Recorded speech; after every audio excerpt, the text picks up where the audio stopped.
I'm Linda Laskowski, and I'm part of the UUA Board of Trustees and the convener of what we call the Linkage Working Group. About a year ago, this board made a commitment to engage more directly with the congregations in our association.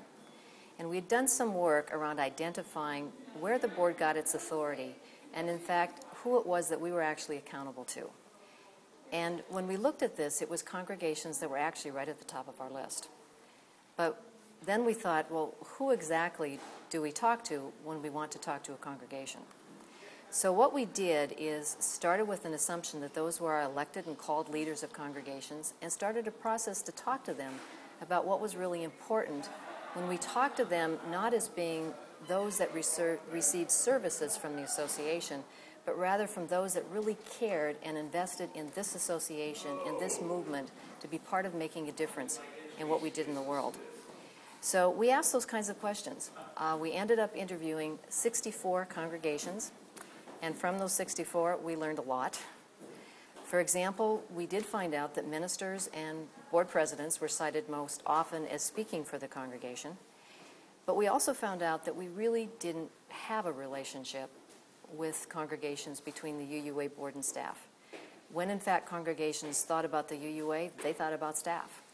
And so then we thought, what would it be to have a healthy relationship between us, and what's really important? So we talked about things like honesty, about trust, about respect, about it being mutual, about having common goals, and really started thinking about what would it look like if we had that kind of relationship with each other. We also found that there was a real hunger for having more personal interaction. For many of the congregations we talked to, it was the first time they had actually ever talked to a board member.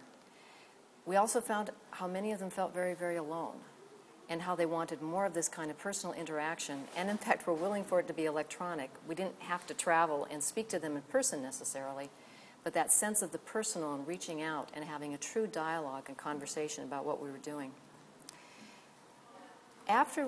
One of the questions that we asked congregations to do as part of thinking about being part of this larger thing that we were, was what differences they wanted our association to make.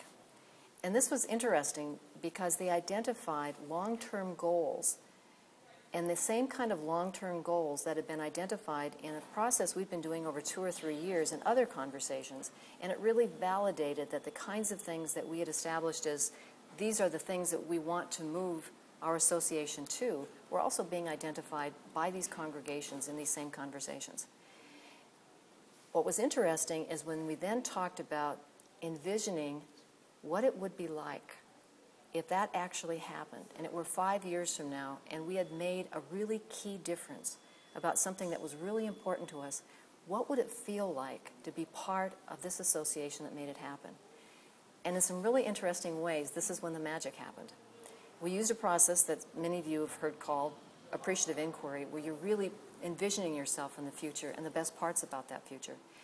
And there was this feeling in talking with congregations about something that really mattered, and you could feel this hunger for wanting to be part of an association that really made those kinds of differences, that really had the ability to work together with the kind of strength and the kind of unity and the kind of ability to do that. And so it was, again, one more sense to us that the vision's out there, but what can we do to start moving towards that type of thing? One of the shortcomings that we found in talking to these congregations was we weren't sure that who we talked to represented all the parts of this association that we're accountable to. You know, we've kind of looked at things as our accountability is to congregations, but we also feel a very strong accountability to something that we call our other sources of authority and accountability. And that includes things like our current and future generations of Unitarian Universalists, our youth, young adults. It includes historically marginalized communities and those groups that really need to be at the table for us to achieve our vision of a beloved community. And so one of the recommendations, and there's many that came out of here, was that future conversations like this, we really had to make sure that we were reaching out to those who are traditionally not at the table, and to make sure that their voices are heard and are part of it. And I think you're going to be seeing a lot more of that as we go forward over the next year.